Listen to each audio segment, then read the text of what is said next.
Good evening mga Beshuwals, dahil po may nag-request sa atin ng baradibod, ayan, lulutuin po natin yan ngayong gabi. At dahil Ilocano tayo, kayang-kaya natin yan lutuin. Ito po yung mga ingredients para makapagluto tayo ng baradibod. Umpisahan natin sa pagpapakulo ng tubig. Pagkatapos po niyan,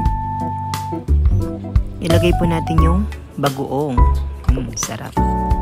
Naimas daytoy. In Ilocano, naimas ay masarap.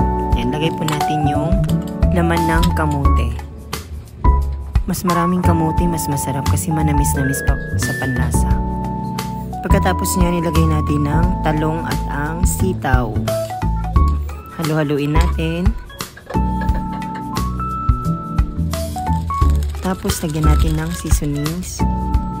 Pagkatapos yan, ilagay natin yung patani and then yung sigarilyas. Yan, haluin natin, antayin natin kumulo.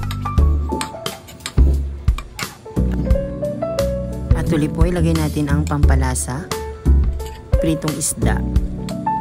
Naimas da ito, ikaslakit tiaglot-luto.